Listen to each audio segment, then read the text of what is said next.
car that came through the intersection without seeing them and very narrowly missed them. The problems are very simply that the cost to the city of putting in traffic lights at that intersection, if the state permitted it, would be in excess of $150,000. And I think it's safe to say the city doesn't feel that they can afford that, so we talked about other possibilities, and there are some, and we're going to be exploring those further, including flashing amber lights, posted pedestrian crossing, including a portable one that can be placed right smack in the middle of the intersection to slow traffic and assure the safety of the students and the parents and the crossing guard and control traffic a little better. We'll be doing more with that, and when we have some final answers worked out with the city, we'll come back to the board with a recommendation. Thank you, Dr. Childs. And now we have school improvement plans. The first one, Mr. Bonds is going to be starting this off. Thank you. Yes, so good evening, everyone. Thank you for giving us the opportunity to share a little bit about our schools. Last month, we started off with 4 of our schools, and so tonight we have 3 of our schools that will be sharing a little bit about their school improvement plans. I want to make sure everyone is aware how school improvement plans are developed. Every year, our schools engage in a data dive of all of their student performance. They look at test results, they look at climate surveys, they look at a variety of other information to make some decisions on how to make improvements in the schools. At the end of all that process is the development of goals and action items. We call those school improvement plans. It's our opportunities to make continuous improvements. So when people are asking, well, what are schools doing to improve schools and outcomes for kids, they engage in ongoing process for continuous improvement. So without further ado, I want to introduce one of our schools, Merrill Elementary School, and Principal Sheila Marshall.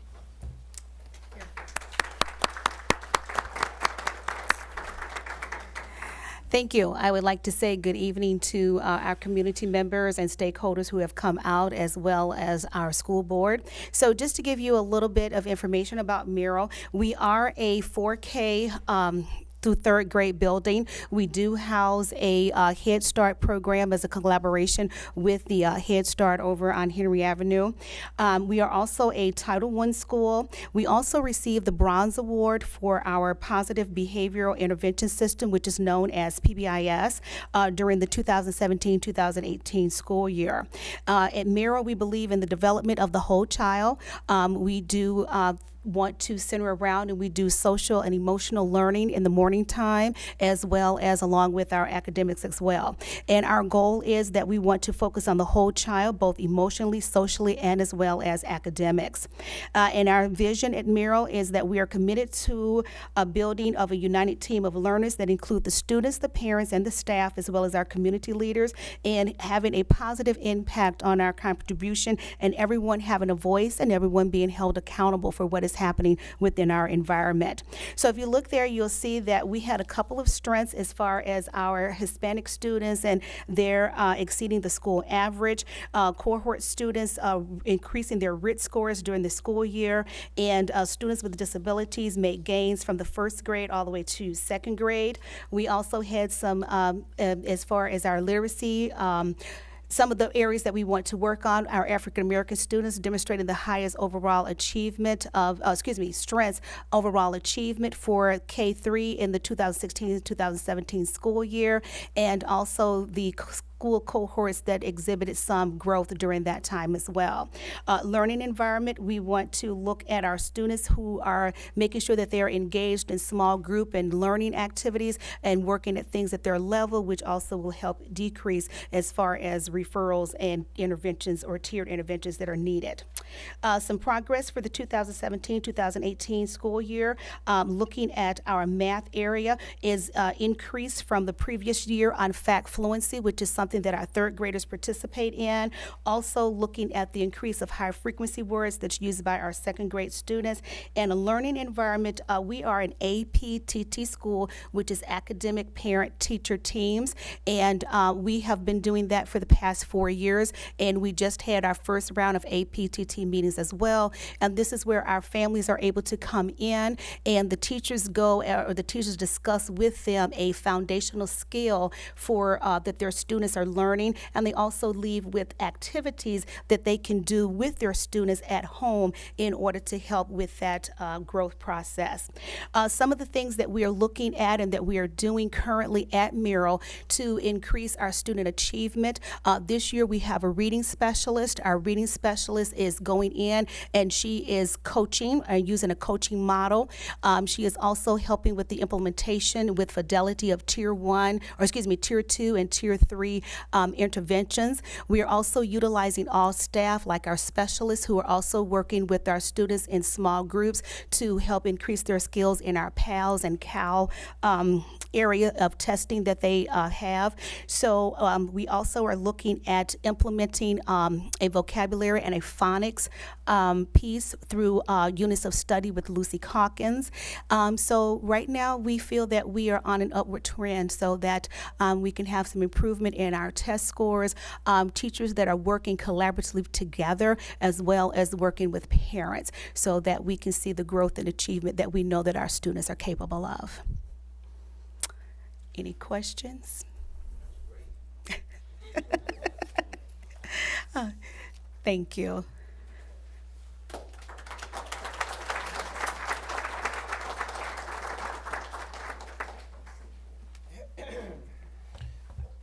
Next, we have Cunningham Intermediate School, and we have Principal LaRosa and Mrs. Etheridge will be presenting. You have been provided information, so board members, if you look on your top, you will find some information from the school. Just want to say thank you for the opportunity to be here. My name is Devon LaRosa, and I'll let my assistant principal introduce herself. I'm Ursula Etheridge, assistant principal. So we're a team, so we do everything together, so that's why we want to both be here tonight. I don't want to read to you, and I want to give you guys a ton of materials to learn about us, but I want to go over some key things about what we believe and some things that we're doing. So the document will tell you our goals and our scores and where we've been. Where I really want to spend some time is talking about things that we're really excited about this year. So without reading our mission statement, just giving you a couple things about who we are. We're a school that puts students first. We're a school that believes in restorative practice. And we're a school that believes in encouraging educators to take calculated academic risk. And that's been like a fun thing, but a challenging thing for some, because we open the book and we teach the thing that we know, but sometimes it's okay to go just a little bit offbeat to help your kids if they need a little more support. So taking calculated academic risk is what I'm talking about there. So going back to our executive summary, I want to turn really most of our attention for just a couple minutes to the key strategies that we're working on for 2018-2019. And so I'm just going to share a few academic things that we're going to do this year to improve our test scores moving forward. And so the first thing is we met as a school during the opening days in August, and we said, what are some things we need to know about each other? It's a 4th through 8th grade building, and you wouldn't know this, but some 4th grade teachers and 8th grade teachers aren't as, they don't know each other as well as they should. It's 2 buildings essentially put into one building.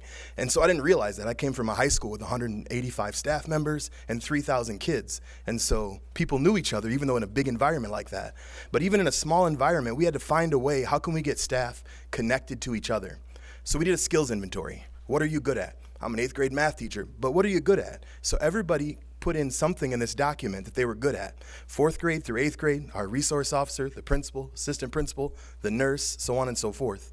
And so basically then people sign up to go see what that other person says they're good at, and they can take that strategy and skill. We call it Cunningham #ObserveMe. And so teachers are becoming closer by seeing each other. A 4th grade teacher can see where their kids go. An 8th grade teacher can see where their kids come from, so on and so forth. That's a really big thing we're excited about. Another thing, so we've been doing a lot with research. So a couple big educational names are John Hattie and Bob Marzano. So we took both those guys. They wrote an article together of what really, really works in education. And so we said, maybe we should take some of these things that these top guys said that work in education and just try them out. You don't want to overwhelm teachers and give them too much because it'll be overwhelming. So we said, you pick 2 things. And so teachers picked overwhelmingly, how can we provide specific and direct feedback to staff? How can we make school more real world? How can we implement focused note-taking through our AVID program? And then how can we make school problem-based so they can solve problems? How can we create problem solvers? 2 other things that we're working on that we're really, really excited about. And it's cool because we're doing it at the other intermediate schools. We created the anti-bullying survey. And so the anti-bullying survey really helps us create purpose, but it really does this simply. I can sum it up in 1 sentence. We ask kids, is someone bothering you? And then we dig into it and say, who's bothering you? So we can address the situation proactively versus waiting for it on the back end. The last thing, which is really cool, I have to turn to you to the little booklet. It's called the Happy or Not. You'll see a little report in here, but the Happy or Nots are really cool. They're these little kiosks where we can ask kids questions like, how was your day today? Or how are you feeling? Or how safe do you feel in school? And the kids can just push a button based on how they feel. They don't have to type anything in an iPad. It's not a scary survey or anything like that. On their way out, they can just push a button. And then it gives us data. So you can actually see some of our data from the first week of school of how kids felt. We're doing all this to create a positive culture because we believe in kids. We want them to feel safe at school. Miss Etheridge has 2 really cool initiatives that I'm going to turn it over to her, and then we're done. So thank you. So another thing we've done is called C Cubed. It stands for Cunningham Cavalier Connections, and there's a group of students that were identified based on several different categories. Primarily, the kids who were the neediest in the building got the highest amount of referrals. And then we had 2 groups of kids who were identified as being bullied. So our psychologist, our counselor, our social worker, both counselors, they took 3 to 3:30 every day, Monday, Tuesday, Thursday, Friday, and they have a group from 3 to 3:30, and they work with those kids, and that's our C Cubed, our Cunningham Cavalier Connections. And then we have a lunch bunch where we partnered with the Rock County Senior Volunteer Program, and our district volunteer coordinator partnered us with them, and they come in. We have 3 different people. They come in every day from 11 to 1:30, and they are with our kids who want an indoor recess option so they can read, write, draw, play games instead of going outside if they choose to. And that's been called our lunch bunch, and we have 3 different people that come in and they work with us. Thank you.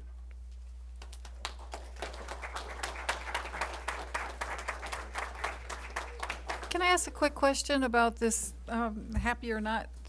Is it something that all schools are using or just yours? No, McNeil's getting them. So 2 intermediate schools will Yeah. be using. This is really good. They're you have to see them because the kids are excited to push them, and so you'll get kids that want to push it 5 times, but the system's smarter than that. It pushes it out after 3 seconds, so you can push it 5 times. It only reads 1 response, but you can have some fun with it. So our next survey is we're going to put a picture of me in there and just see what kids push. We're going to put a picture of Miss Etheridge and just see what kids push. Then Mr. Bonds is next, just to see what kids push.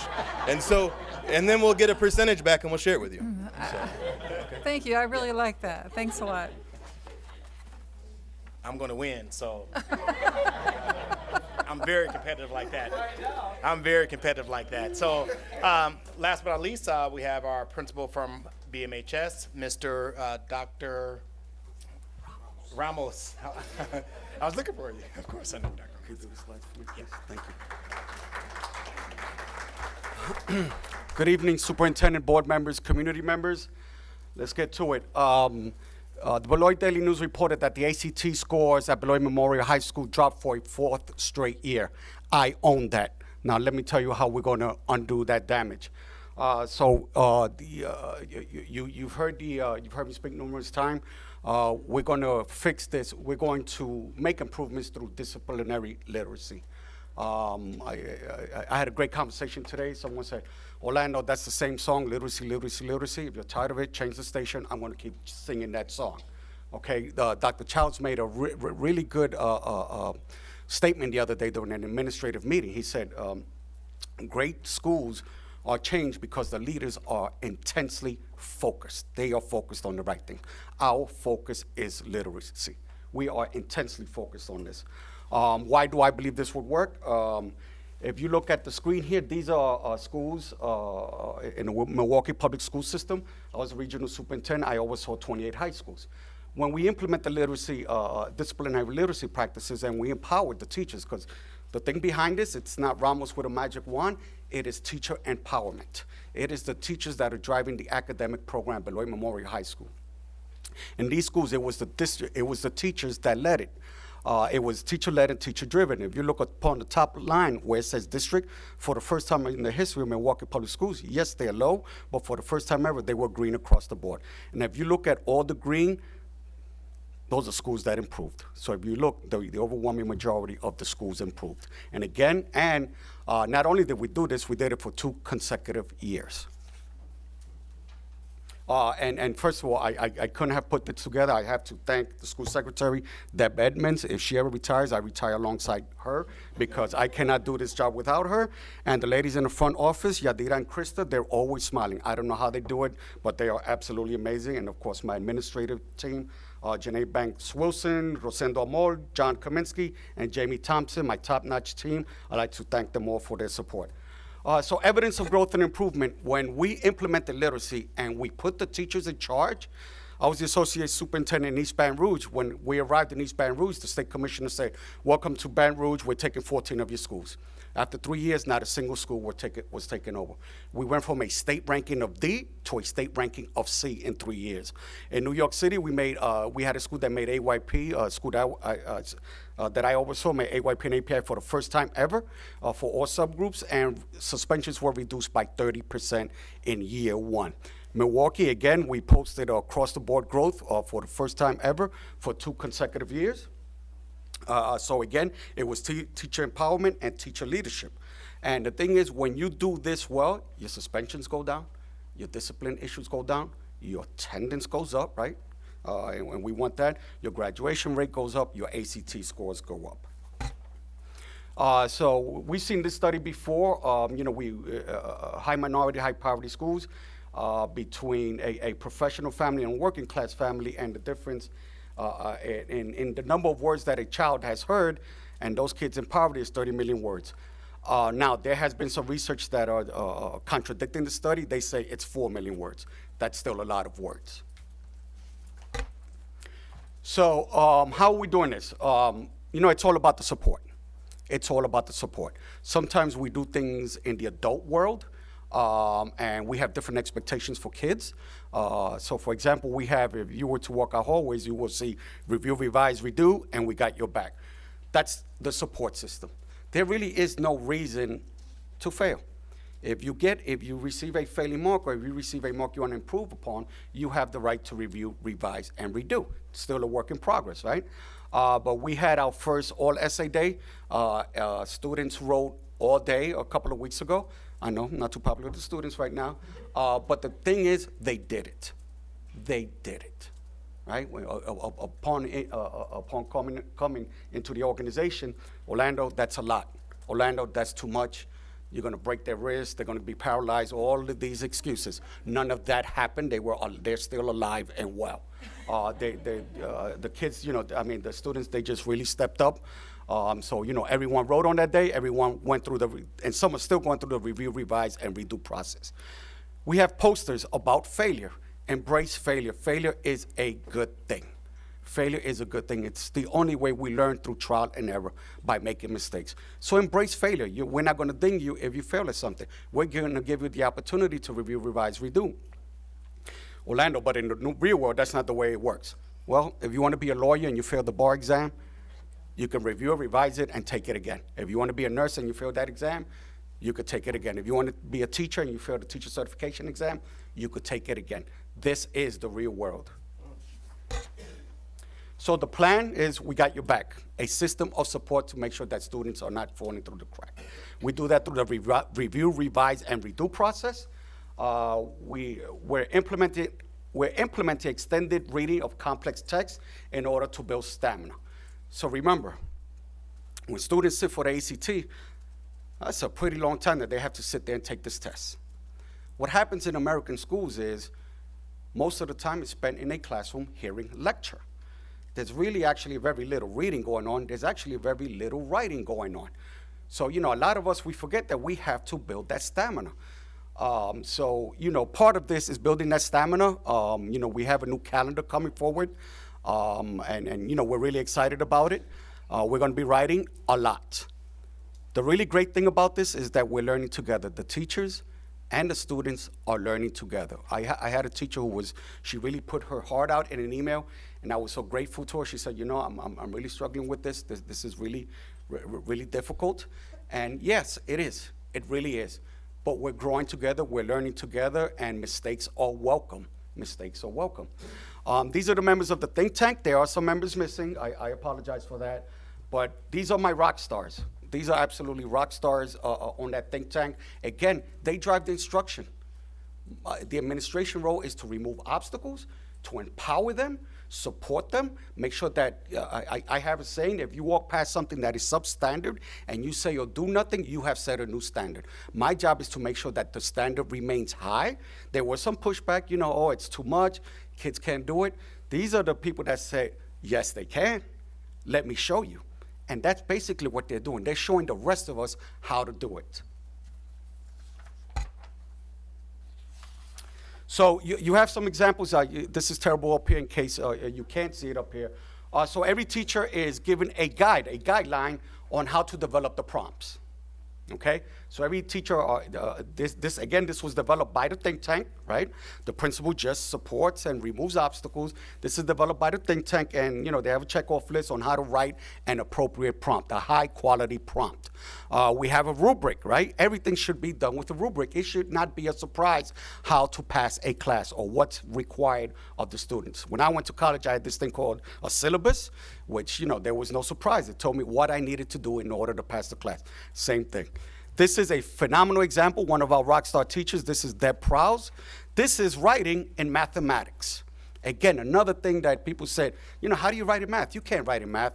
Here you go. And it took an amazing teacher to get her students to this level, Deb Prowse. I think this is another one from Deb Prowse.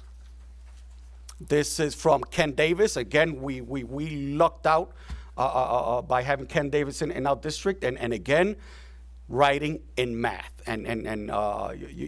This is a kid that struggled a little bit in the beginning. And through Ken's feedback, through the review, revise, redo process, this is where Mr. Davis was able to get the student. He took this student to the next level. Again, more writing in math. This is wonderful. This is from one of our social studies teachers. Again, if you can see, we also taught students how to annotate. I know if you look at my personal library, it's written all over, it's highlighted in all different colors. I still annotate at 53 years old. I read a book and I tear it up. I'm writing all over it. I have different color markers. And we're teaching students how to do that. And the response from teachers is, it's having an impact. It's really helping kids focus. And again, by using the rubric, the teacher gives the feedback, and the student receives the feedback and is able to review, revise, and redo. So, this is another example where students are underlining part of the annotation. Again, just another example. And in closing, the beauty of this is that as the educated class in this country, unfortunately, in too many schools across America, a debate is frowned upon. How invigorating it is to walk into a classroom or a library full of teachers and they are debating how best to teach kids. And that's what the think tanks do. We're challenging each other respectfully how to take this to the next level. One of the most amazing things I saw was one of our rock star teachers, Sarah Johnson, when I first met with a whole group of teachers in auditorium, and we were discussing about giving essays to students. And, there was some pushback. Some said, I don't know if they're there yet.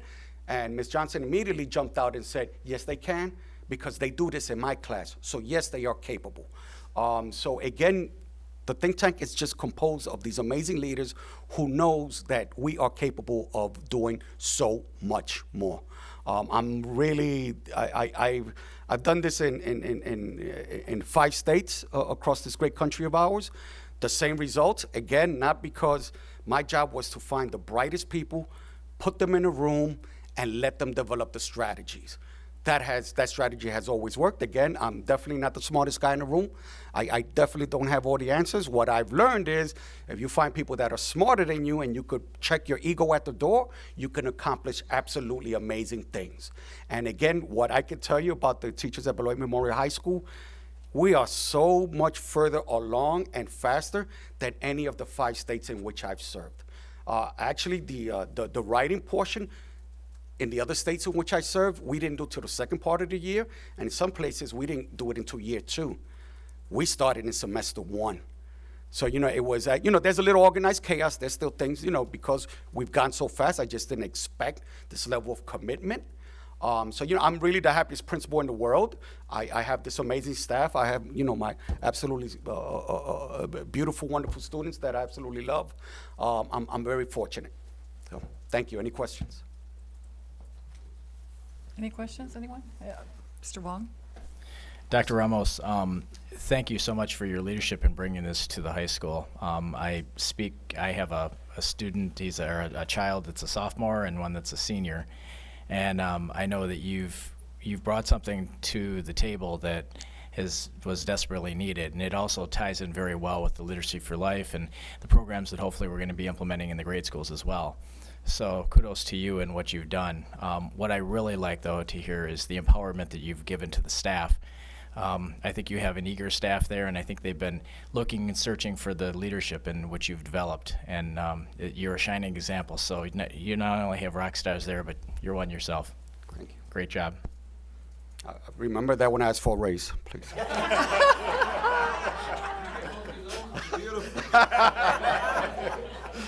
Is there any other comments? Okay. And Dr. Ramos, I just want to echo what John said. We're so glad you're here. We're so glad about I'm what honored. you're It doing. really is a pleasure. Yeah, you're I don't know, you're an inspiration to all of us, and I think your energy is contagious, and we needed that. Thank you so much. A lot of coffee. Thank you. Thank you.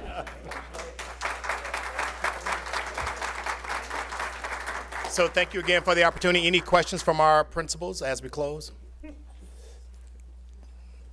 Anyone have any questions before we move on? So again, thank you for the opportunity. It is a pleasure to always, come and talk about teaching and learning. Second, to the classroom teacher, great building, principal leadership will improve outcomes for kids. So we are very thankful for our principal leaders, and we are definitely appreciative and thankful for all of our teachers and support staff. So thank you, teachers. I know you don't hear it a lot, but from the bottom of my heart, I want to thank you for everything you do in the classroom to support our students. Thank you. Thank you, Mr. Vons. Okay. Next item on the agenda is the equity report with Dr. Williams, please.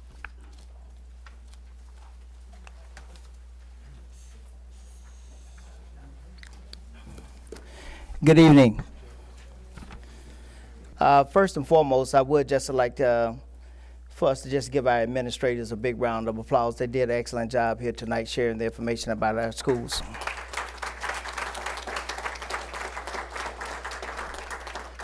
I also like to give a shout out to all the students and to the parents and community members who help us with the work that we do every day who are watching. Would you give them a round of applause, please?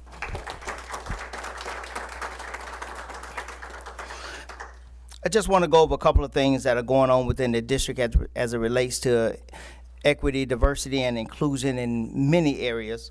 One of the things that we had opportunity to participate in Milwaukee in a presentation on the educator preparation program, where we may have the opportunity, we're looking into the opportunity of preparing some of our own people to become educators within our district. You'll hear more about that in the future.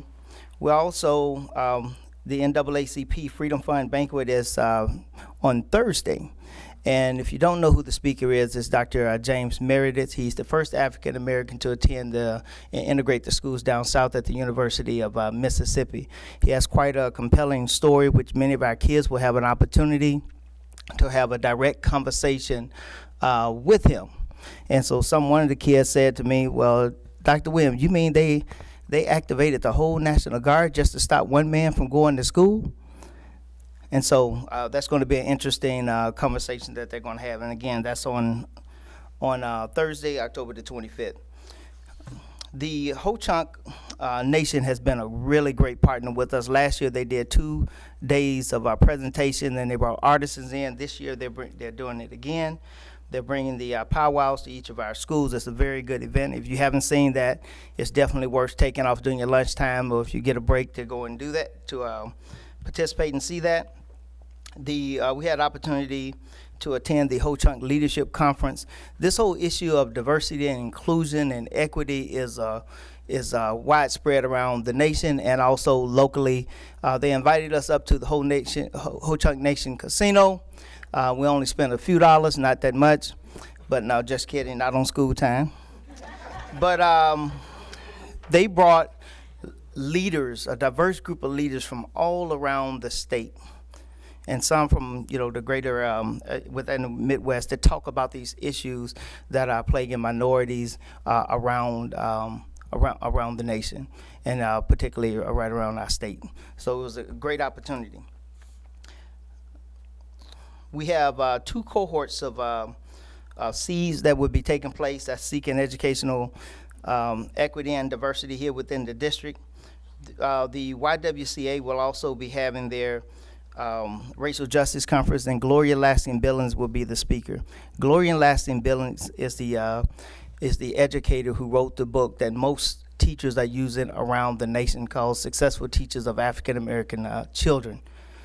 So that would be great for us to participate in that. Had opportunity to sit in and visit the AIU Accept, Include, and Understand conference, not conference, but training with some of the students at the high school. It's really great to see those students engaged and spreading that love to the rest of the students throughout the school. So we're very excited about that. The Latino service provider, we had opportunity to attend that meeting to discuss some of the issues that's within the Latino community. This year, LULAC, the League of United Latin American Citizens, we have over 50 students who are part of that group. I believe that's the largest student group within the high school. And keep in mind, 3 years ago, we had never heard of LULAC here in Beloit. Now this year, we have 2 adult LULAC chapters and 1 student chapter here within our district, and they're very active and doing things socially to help improve the lives of other people. We have 1 student who's in the hospital that's worth noting. She's in the hospital in Milwaukee, very gravely ill, and so we just want to keep her uplifted as she's going through what she's going through at this particular point in time. We participated in the United Way Day of Caring, which was a huge event, sponsored by many people within the community, doing great work as well. The Bridge and Build. You've heard me mention this, and you'll continue to hear me mention this each month. The Bridge and Build, that's the concept where we're looking at bridging, talking about financial literacy, using sports as a hook. You'll hear me talk about Lamont Weaver, but we also have an idea and we're in the process of developing a video to connect the shot heard around the state, because this is the 50th anniversary, with what we call the Shout Around the State, which is building and bridging connections with other communities all around in different cultures and so forth. So we're very excited about that, and when the video comes out, you'll be the first to see it. It's going to be absolutely outstanding. The Dr. Martin Luther King Essay Contest. That information will be coming out very soon. I want to encourage you right now to get your tickets. It's going to be an absolutely outstanding event. I'm sure it's going to be a sold-out event. Our guest speaker for this year, once we seal this deal, is going to be Brandon Williams.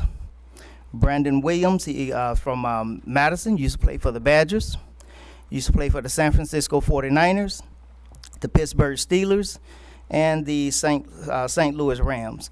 And he's also the author of several books, but the one that caught my attention was The Millionaire Mindset. So we're looking forward to that. And we're also looking at working with one of our local businesses here, owned by Christina Douglas. It's called Yum Cupcakes. and you definitely don't want to miss one of those for dessert. And we're working with her, and hopefully she can do it for us for free or just at a very low cost. The Merrill Center program has started what we call our BASE program. That's our Beloit alternative to student suspension. When we came here, that was the issue with improving culture and climate within our schools. So we formed a partnership with the Merrill Center where our students can go there and help get that negative energy redirected into a more positive direction. So that program has started, and want to thank Community Action for partnering with us and continuing to partner with us to improve education for our students. The last thing I want to mention to you is we're still working with Black Hawk Tech on creating what we call a diversity certificate, and you'll hear more about that in the future. At this point in time, there's only one school around that offers a diversity certificate, and that is the University of Wisconsin-Whitewater. But with the new partnership and relationship between Black Hawk Tech and Whitewater and our relationship, we're looking at forming one where our students can take a certain number of courses and walk out of high school with a diversity certificate, and the same for our adults. Now, we're not at the point yet. Right now, we're still at the crawl stage, and when we begin to walk, you'll hear more information about it. At this point in time, pending your questions. Ms. Gard? Thank you, Dr. Williams. I was looking at the truancy portion of your report, and it says that Hispanic and African American students are 27.5% of the moderate or severe chronic absences. And I noticed this is an area where you'd like to develop an action step to decrease that percentage. And I'm just wondering, do you have any ideas yet, or are you? Yes. And then down below it says explore options other than fines for truancy, and I do think that's an issue that Sure. does need to be addressed in a positive way, and I'm wondering, you're very creative, so I'm Well, wondering what one of you're- the issues with the truancy piece, as you recall, a couple of years ago, we heard war stories about how students who were truant and had truancy tickets from intermediate school, well, upon graduation, they would be arrested going across the stage or down the street after graduation and so forth. And so when we came here, we had several conversations, and those truancy tickets are no more. What we had discussed and we have put in place was what we call the interjurisdictional team, and that doesn't stop the schools from going ahead and going through their process of dealing with students who are tardy and truancy issues and so forth. They go through their process, and when it gets to the point where there's your most difficult, your most serious cases, we form what we call an interjurisdictional team that's composed of our district staff and our agencies within the community and the parents and the child to address those particular issues. So it's a more positive process and more effective process than a punitive process. Yeah, and Fred Atlas is the he spearheads that.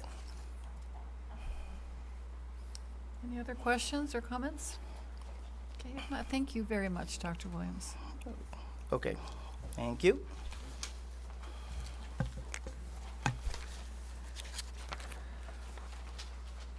Our next agenda item is Student Board Member Report. Good evening, everyone. So we're gonna start with events at BMHS. So currently we're wrapping up our fall sports. Boys football won their last conference game against Parker, 34-0. Girls varsity swim is gonna be doing the Big 8 conference dive meet at Middleton. There's no date for this. And boys volleyball regionals is Friday. I'd like to say good luck to Dr. Brittany Keys as she's running for Wisconsin State Assembly.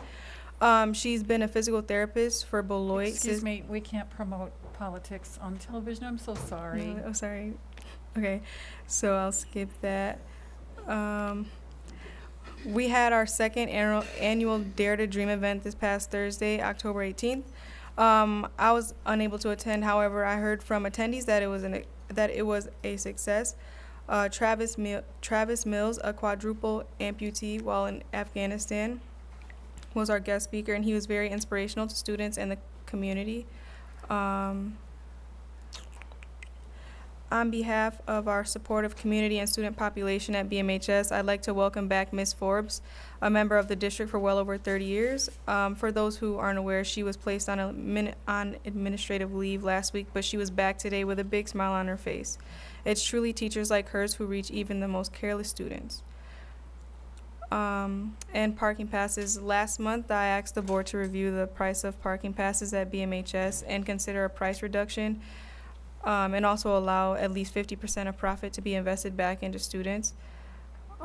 Because I plan to keep this tradition going long after I graduate, I've talked with several student leaders at BMHS, such as class officers of each grade, student senate members, minority excellence members, and more. We've come to an agreement that we like to see 50% of total money profited and being invested back into students in forms of scholarships for graduating seniors, prizes and giveaways at graduation, incentives for meetings or incentives for students meeting certain requirements such as perfect attendance, students maintaining perfect honor roll, and more.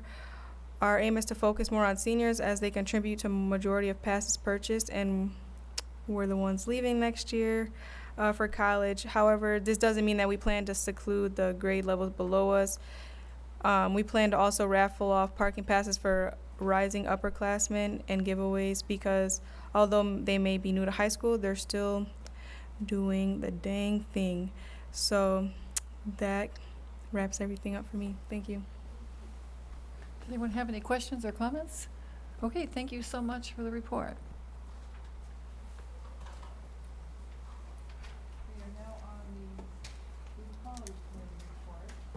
Excuse me, my mic wasn't on. We're now on the Equality Committee report and minutes from the October 8th meeting. Good evening again. You have the, at the Equality Committee meeting, we had really was an excellent meeting with a lot of good information that was shared. We were very honored and pleased to have Dr. Childs to attend that. That was very huge, and we want to just say thank you to him for attending. We talked about the new volunteer coordinator position that within the district. Mr. Murphy introduced himself and talked about the his role and what he's going to be doing to increase the number of volunteers within the district. We also had our new bilingual family support specialist, is Dr. Duran. He was here. He must have left, but he was here tonight, and he was at the Equality Committee, introduced himself and talked about his role as well, which was, outstanding. And that's very important, because remember a couple of years ago, that was one of the items that the board had tasked us to do, to increase the engagement of within our Latino communities and bring in more minorities to try to connect, because we knew how important it was that kids and parents see other people who work within our district who look like them. And so we're very grateful for both of those positions, and to have them within the district. The diversity, inclusion, and recruitment plan was a topic, and remains a topic, especially for those committee members who served on that committee for a number of years. And so we're working to get a resolution to that situation, and to get eventually, hopefully with the result of getting that plan approved. We also talked about ICE. We know that that's a very important issue within our community.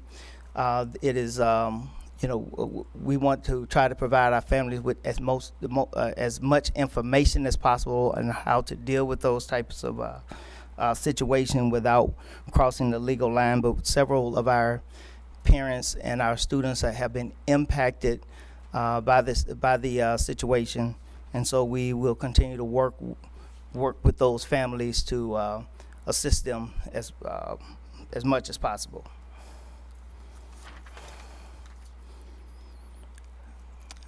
pending your questions.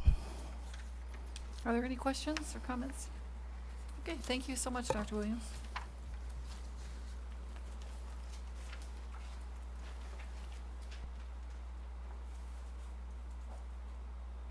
Our next item is committee reports. We'll begin with the Communication Committee. Mr. Wilson is the chair. Good evening, everybody. So I'll just be brief. We had a meeting in September on the 27th where we discussed the night news, which will be a monthly newsletter that Mr. Vissers, our public information officer, will make available to our community at large. We also discussed a 2-page document that consisted of talking points that will help us as board members to share the good news of our school district as we're out into the community. Mr. Vissers shared samples of his communication plan, and that will be an agenda item at our next meeting as well. Mr. Vissers continued his social media posts on Facebook and Twitter. There is a bilingual Facebook page as well as a bilingual Twitter handle. And our next meeting will be tomorrow at 4 p.m. Thank you, Mr. Wilson. And now we have Fiscal Committee with Ms. Gard presenting. Hi. The Fiscal Committee met on October 10th, and agenda items were led in discussion by our Business Executive Director, Bob Tome. Items on the agenda included purchase orders between $15,000 and $20,000, Fund 60, the student activity groups, equalized value, school district depositories, which is Policy 661, Rule 1, and TC Networks contract extension. So a little more detail. The Fund 60 is student activity groups such as clubs and student council, student senate, and National Honor Society. Per policy, the Board of Education approves all Fund 60 accounts, and it is on tonight's agenda for the board to approve. There are about 50 of these clubs in our district, and each club has an advisor. They put together a budget and provide an extracurricular information sheet explaining the purpose and the goal of their club. So then next, the equalized value. Actually, some of that might have been a little bit of our conversation earlier tonight. What it is it's value of all the property in the district, and it was certified at the beginning of October. There is a 5.1% increase in the property value from last year. And Mr. Tom was telling us when the property value goes up, the tax rate usually goes down, but at the same time, the state aid might drop. So this was just some information that is amidst a lot of components in determining our district budget. The school district depositories policy 661 Rule 1 was also discussed. This policy is based on the Wisconsin State Chapter 34 in the Wisconsin State statutes, whereby the districts are requested to review and update their financial depositories annually. As we all know, some banks and financial institutions change their names or locations, and so we want to keep an accurate list, and that accurate list is kept in that where that policy is, 661 Rule 1, and we're going to be looking at that policy and just making sure we're reviewing it and maybe updating that. Then also on tonight's agenda a little bit later, we're going to be talking about the TC Networks contract extension.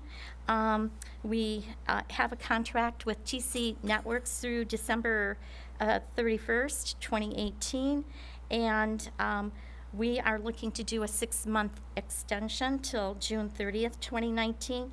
TC Network does such things for the district as maintenance on servers, database integration, and network configuration. And we hope to put out an RFP later within the next 6 months to see whether or not there are other other businesses that could offer similar services, but for 6 months, we're going to extend that contract.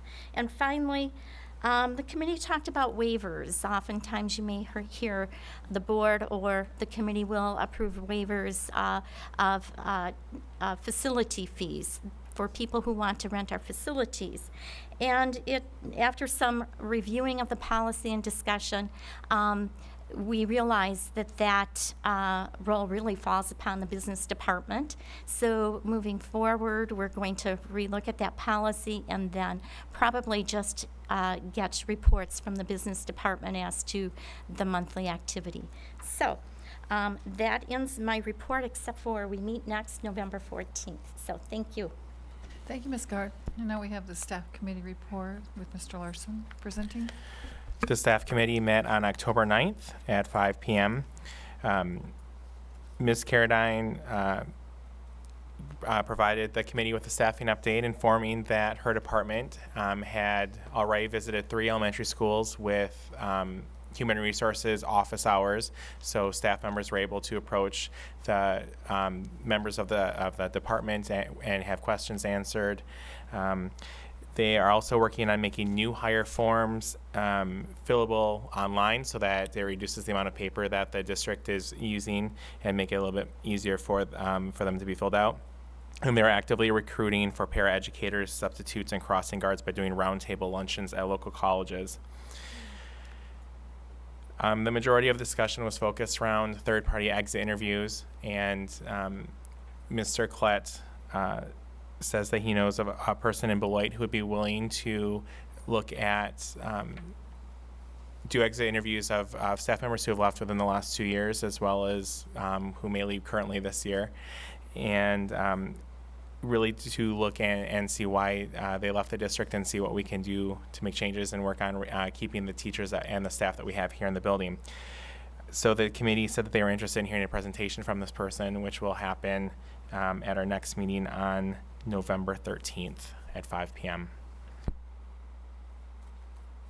Thank you, Mr. Larson. And finally, we have the student committee report with Mr. Wong presenting. Student committee met on October 9th at 4 p.m. Topics of discussion included, the first thing was the additional representatives to the ad hoc student discipline and governance committee. Dr. Childs presented additional names to that list, and we'll be discussing that a little bit later. We also went over the PBIS Student Climate Survey, which was done, I believe, last spring and the year before. Ms. Pepke presented the data from all the various schools. Members from the committee were asking questions related to how the data is used and how it will be used. But we'll actually, part of that will be was shared at the PD Day, which was the Friday following that. We are having the last topic of discussion was the high school parking lot parking cost, which the students had brought up to us, and Dr. Ramos was there in attendance to help us with that, to answer questions. The money at this point in time is put into the general fund. The one thing is, and we know that there's concerns about students that do not attend on a full-time basis. We are exploring options as far as if students can pay for on a quarterly basis or a semester basis. We need to make sure from an administrative standpoint that it makes fiscal sense. As far as what the funds will be, if they will go towards the students, I think that we're going to discuss that to find out. We've explored best practices from other districts that also charge fees. I think the one thing we have to be conscious of, if anything that we take out of that, it has to come from another pocket within the budget, which we discussed tonight, so we want to be very careful about that. Future agenda items will include the new PBIS survey, and then also the results from the forward exam results. The next meeting for the Students Committee will be on November 13th at 4 p.m. Thank you, Mr. Wong. And now we are at the consent list. We have items 9A through I and item 10A, which are all minutes except for the 10A is approval of the August financial summary. If I could have a motion, please. I move approval of the items on the consent list. Is there a second? I second the motion. Is there any discussion? Anyone like to hold anything out of the consent list for any reason? Okay. We have a motion and a second to approve the consent list. All in favor? Aye. Aye. Are there any opposed? Okay, the consent list passes. And the next business item is 10B, 2018, 2019, 60, or I guess it's Fund 60, Student Activity Groups Approval. Ms. Gard mentioned this in her report earlier. I move approval of the student Okay. activity groups. Is there a second, please? I'll second. All right. Any discussion on the student activity groups? None? All in favor? Aye. Aye. Any opposed? So student activity groups are approved unanimously. The next item is TC Networks Extension. I move approval of the extension of TC Networks contract for technology services to June 30th of 2018. I'll second. 2019, I I'm was gonna sorry. say, yeah, there's a typo here. I'll Thank second. you. Okay, there's a motion and a second to approve the extension of TC Networks contract for technology services through June 30, 2019. Is there any discussion? Ms. Gard? I'm looking on page 81. I don't know why I didn't see this before, but under the terms of the agreement, it states that with the unknown demands of technology and education in the future, both the School District of Beloit and TC Networks will reserve the right to renegotiate this agreement for any upcoming school calendar year beyond if they so desire. If either party would like to renegotiate, they must provide the other party 120 days written notice. And then it says, from TC Network's standpoint, this renegotiation option is only for major shifts such as the consolidation of two districts or new demands put forth by the state or federal government. And part of the reason why I bring that up is if we're talking 120 days, that's 4 months, and we have a 6-month extension. I just want to make sure that we have that timeline in mind so that if there are other places for our RFPs to be kind of quick with that. I didn't see it before, otherwise they would have brought it up earlier. So that's my point. Okay. Mr. Klett? Clarification, because it's a contract. So I'm assuming that the goal is to bid this, correct? So do we need to actually cancel this contract in a certain time limit for us to not be locked into an automatic renewal, which a lot of contracts have?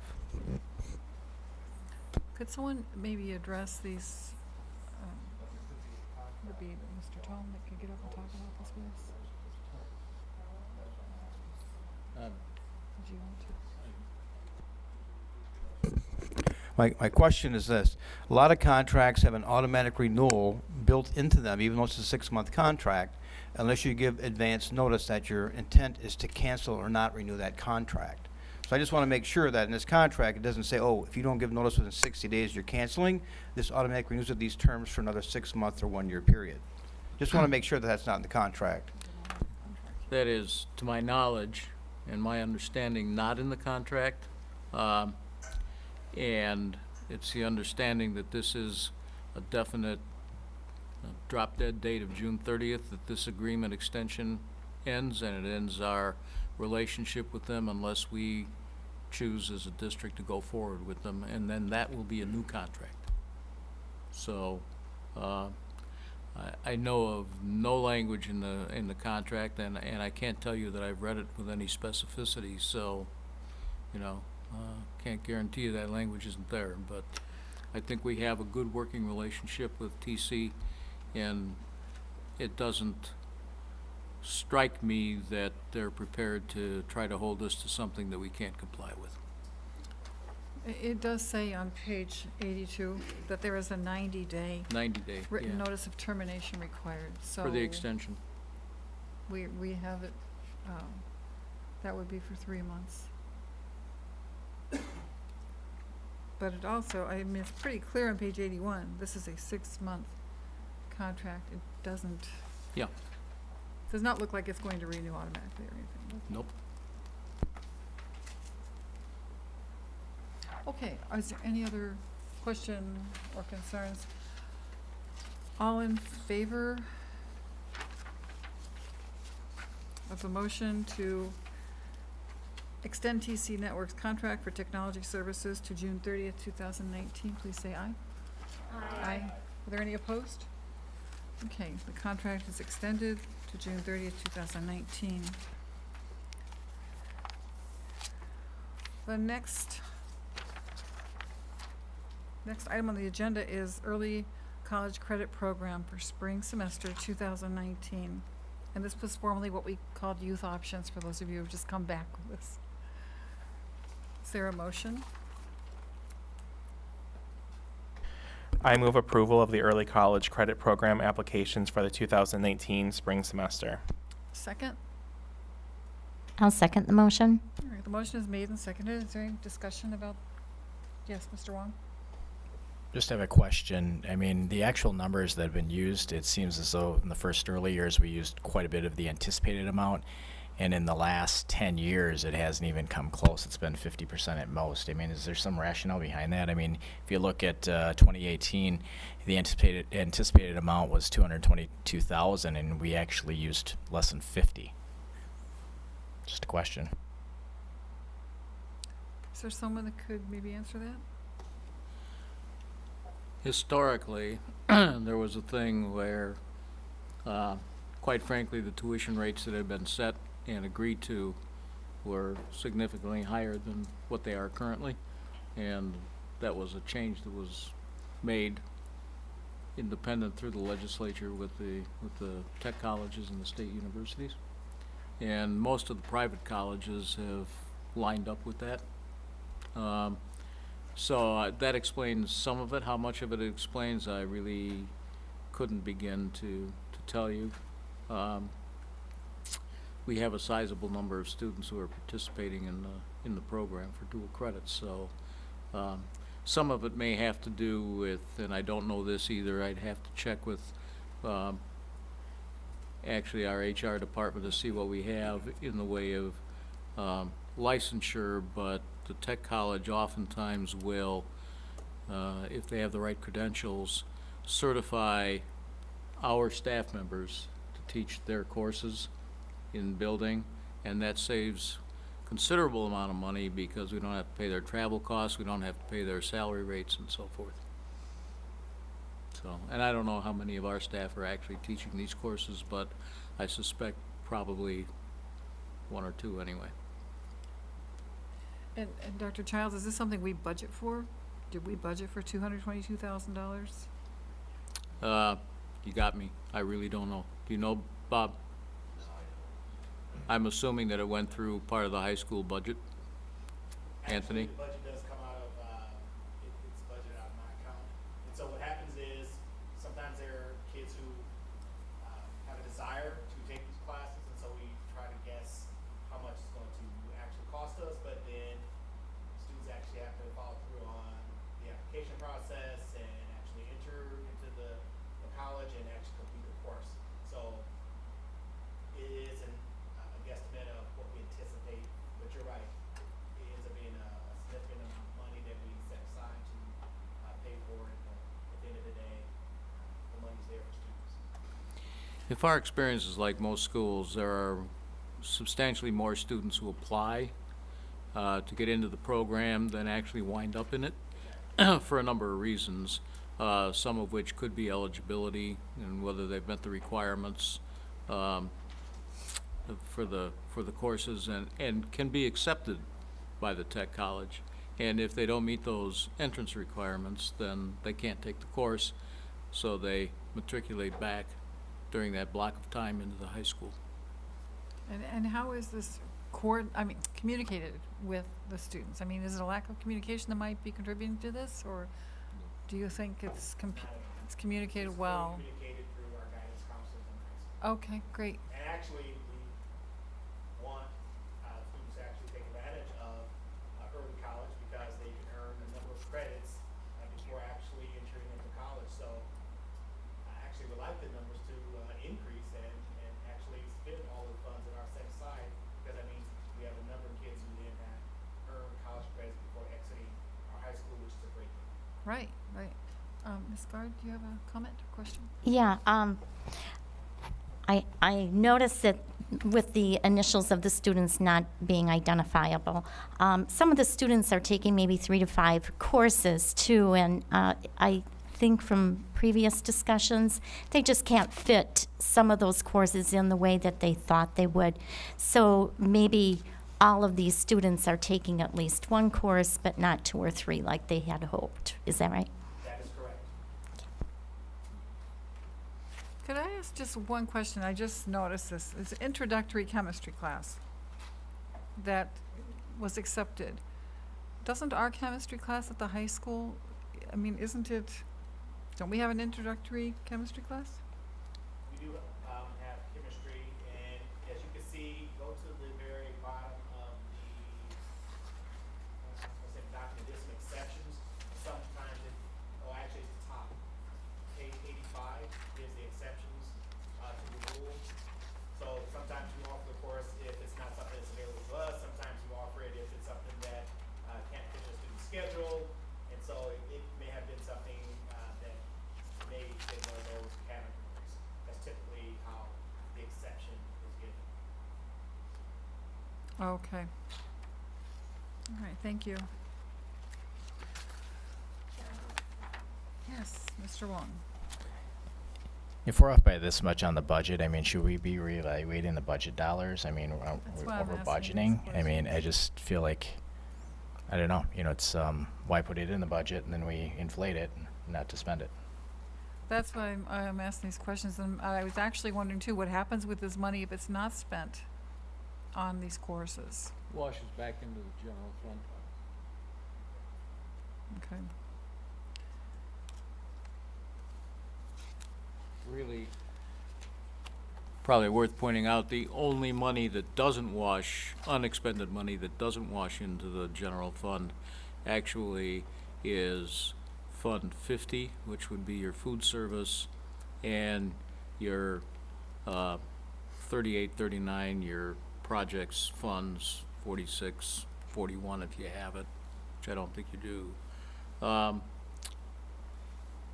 Other than that, everything washes back into the general fund, pretty much. Okay, any other questions about this program?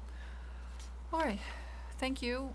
And we are now at policy 830. I'm sorry? Oh, we have to vote on that. Is there a motion for the okay, we have a motion. Who made the motion, please? You did, and seconded by Nora Gard. Okay. No other discussion? All in favor? Aye. Any opposed? Okay, so the motion carries. Early college credit program is approved for 2019. Now we are on policy 830, Rule 3. Where's that page?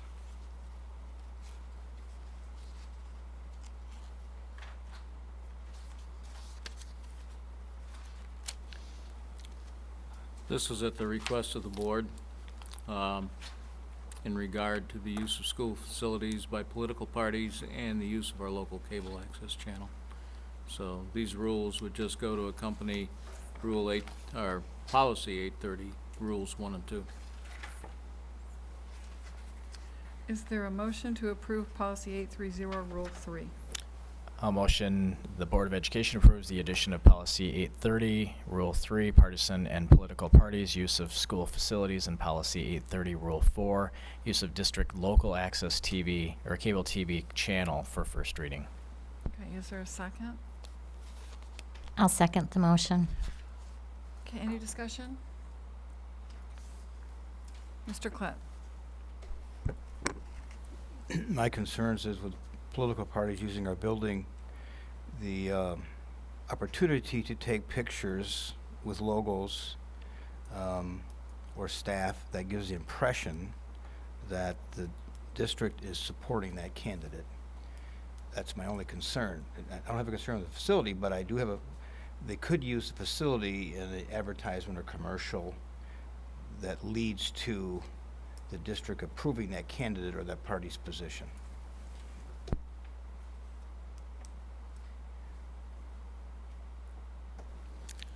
I suppose it's possible. They could just as easily take a picture from across the street of the exterior of one of our facilities and do the same thing. And I don't know how we'd stop it, honestly. Other than when they sign the facilities use form to make them sign a disclaimer that they will not use the facility for any such purpose. And I understand that. My concern also is though if staff's involved with this group at all in any way. We had several years ago crossed the line with a commercial made by the then superintendent and staff for a presidential candidate.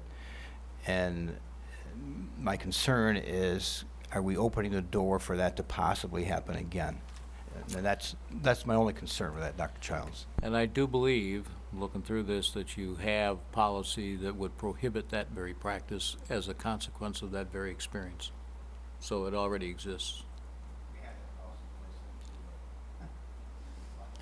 Well, then you've got a basis for excusing a person from your employment. And this, I actually talked with Dr. Childs about this policy because we are not going to be approving the waivers anymore. It doesn't need to come to us. Right. So we just want to make it very clear with administration what can and cannot happen in our schools. And I think it's good that we actually said here that they may rent school facilities outside of the school hours and they can rent them, but that won't be waived for political events. And then policy 830 rule 4 just clarifies that if you're having it where we have a televised meeting and you're asking us to televise it, so that won't happen anymore either. And I think, you know, those are a couple of things that we needed to add since we won't be seeing these anymore. And I mean, we can always visit it again, and this is for first reading, correct? Yes. Yes, so I think if you have any other concerns when it comes back for second reading, we can talk about them then. All right, we have a motion and a second. Any other discussion? All in favor of policy 830 rule 3 and rule 4? Aye. Are there any opposed? Okay, the policy is passed for first reading. Could we have a motion to extend the meeting, please? It's okay. Do you want? We started at 7:44 was when you started. 7:44. Oh, say we might get on time. Okay, thank you. Okay, now we have approval of the superintendent evaluation and superintendent evaluation timeline.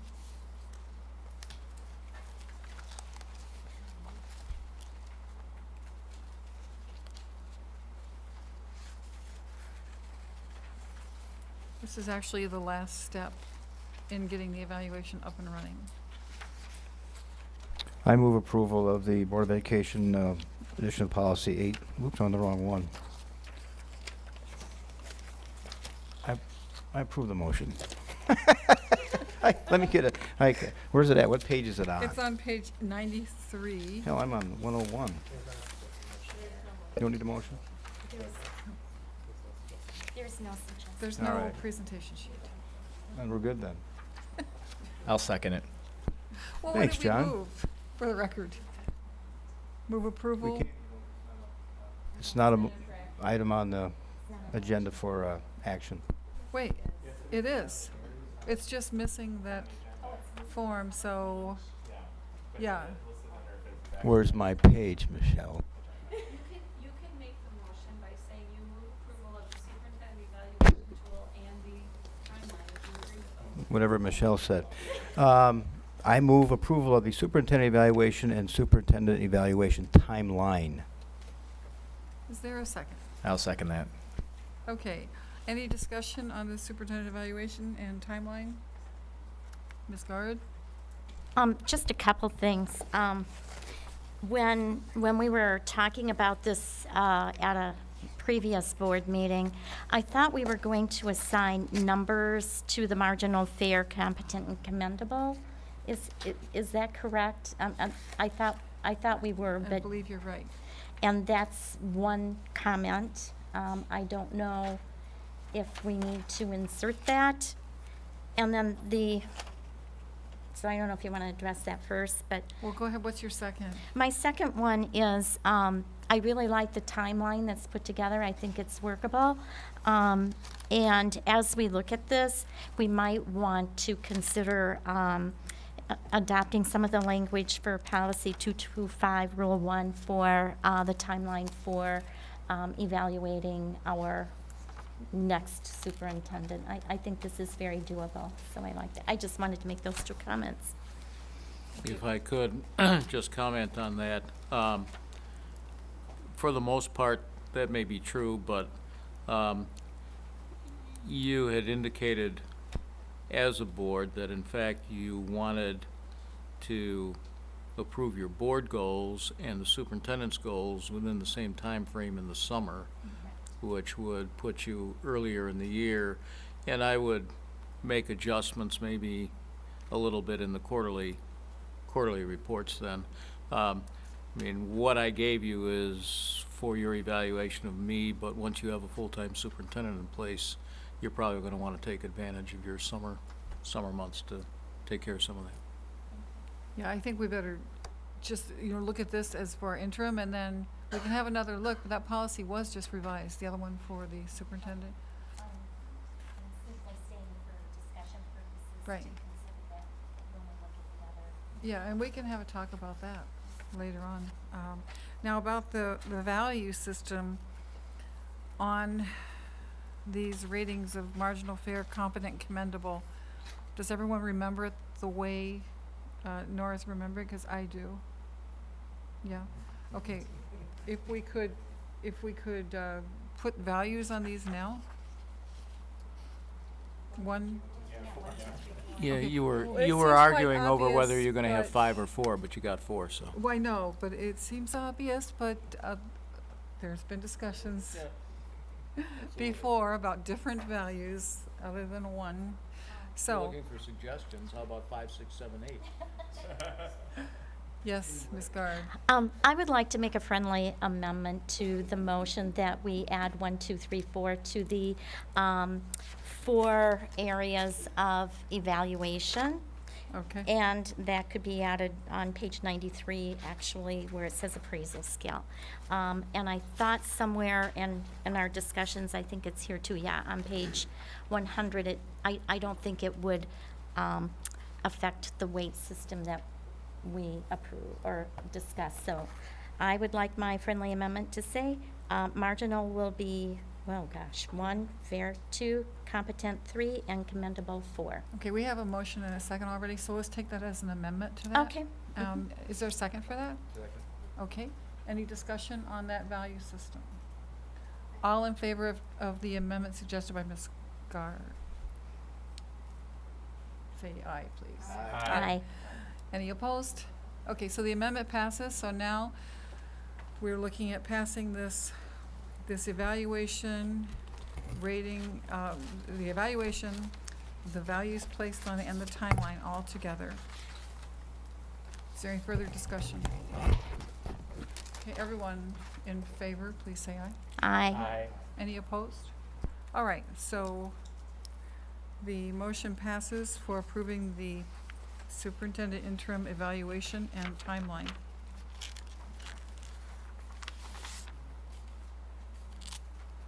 Okay, the next item also does not have a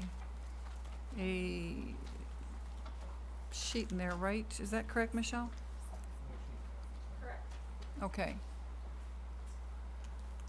You should have the The motion is effectively in the title. spreadsheet with the information about the current ad hoc committees. Okay, let's all take a second to locate that. We're on item G. Well, we could, Oh, sorry, I jumped ahead. The motion is effectively worded in the item. Yes. Okay. I sent you all an email earlier with that motion. Would someone like to make the motion?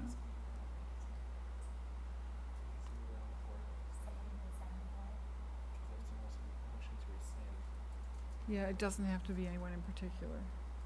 But, I mean, if Wendy would like to make it, that's fine.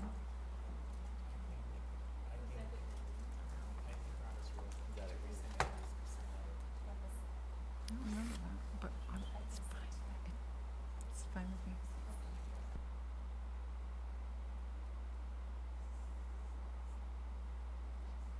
with me. Was a motion made? Where are we at? I hear a lot of conversation, but I don't know what we're doing right now.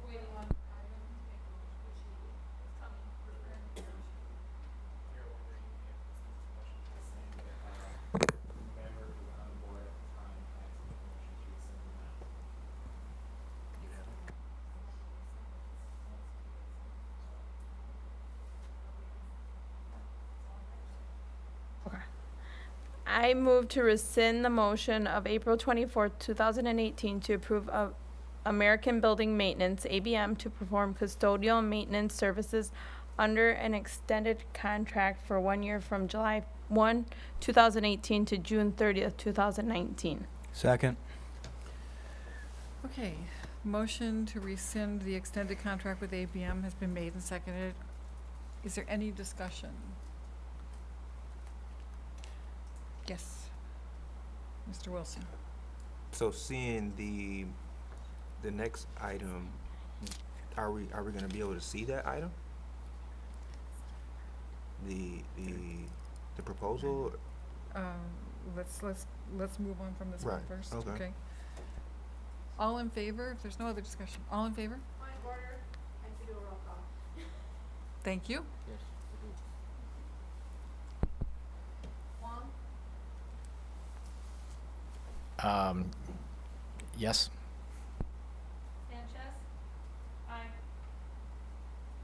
Clet? Yes. Guard? Aye. Larson? Aye. Wilson? Aye. Charles? Aye. Okay, the motion passes unanimously.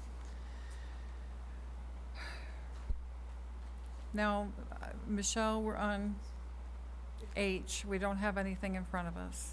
Right, it's basically the The agenda The item. motion is the item. Right, but we have a board member that would like to see the letter. That was what you got in your packet at the closed session meeting Last week. last week. Yep. Can we have it, is it possible to email it right now so he can see it? Because I think it's a reasonable request to look at it. There were 2 changes to that letter. Yeah, we need to look at it. I'll see if I can get to it. Thank you. I can look for it as well.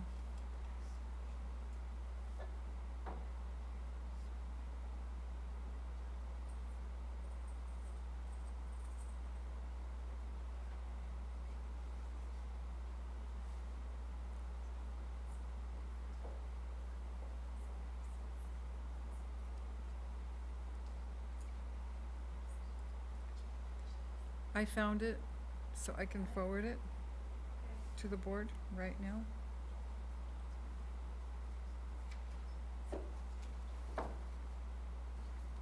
Okay, if you'd all like to.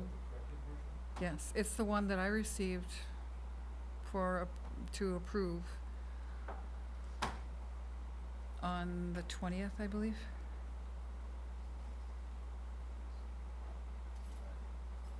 If you'd all like to have a quick look at it.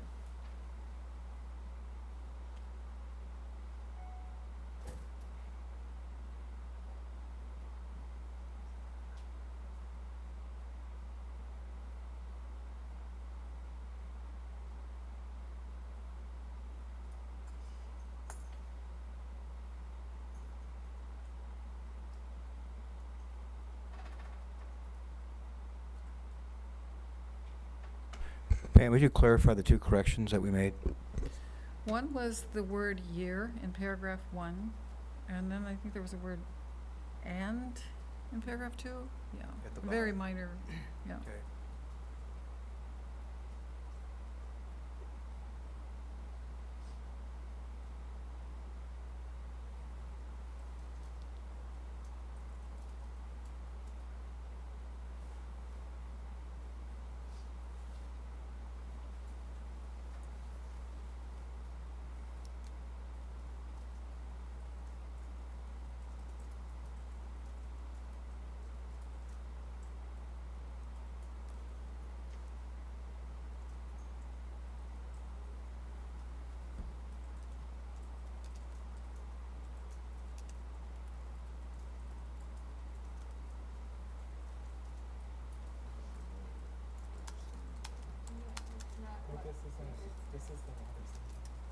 I'm sorry, what is it?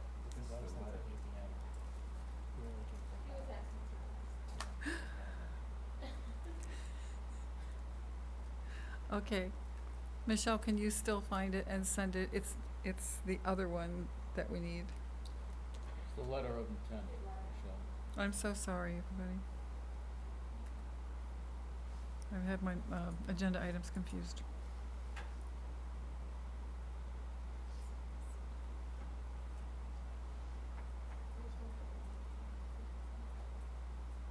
Because that's the one we made corrections to, was the other one, so I was confused by that.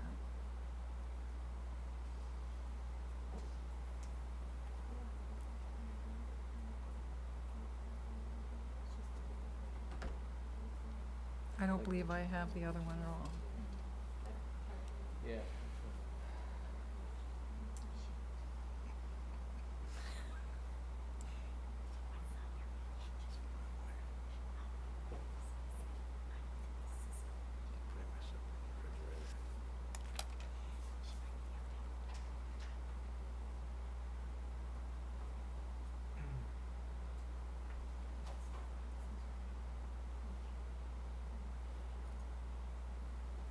Anybody finding it? I don't believe I have it. I didn't. format. No. We got a copy and we returned them to Dr. Giles. Yeah. I think I've got it, I just, I know I don't have it. my email keeps jumping all over the place. It's the corrected one, Michelle? I thought it was the other one that was corrected. Rob, No, yeah, that was just one that was corrected. No, that's not it. Rob works next.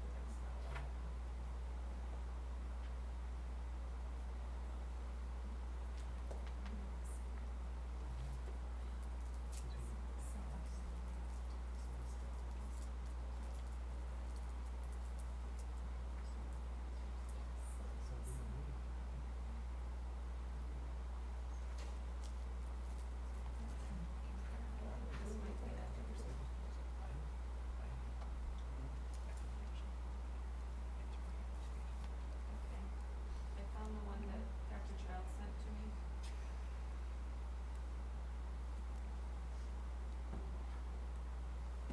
I'll forward this to everybody.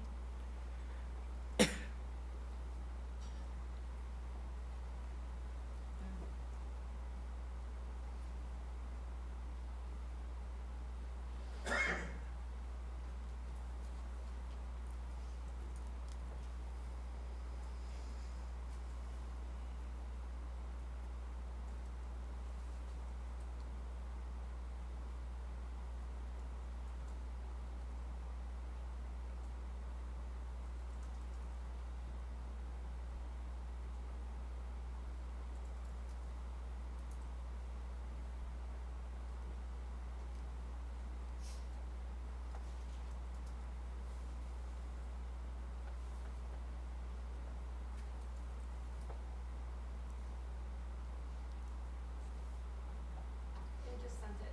Thank you. Yep.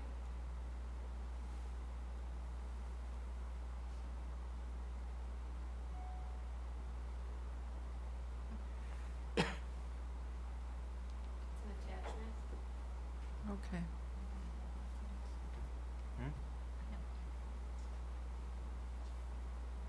Yeah, I got it right here.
Does anyone have any questions? Michelle, could you put on the Jeopardy music, please?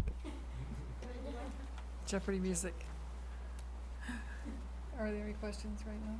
So this letter is just stating that we will begin the negotiations of a contract between the district and Airmark for custodial services. Right. I do have a question though where it talks about startup costs. Is there going to be a cap on that? I mean, it says Well, understand, this is a letter of agreement, it's not a contract. letter This of is right intent. here in the contract. Right. Okay.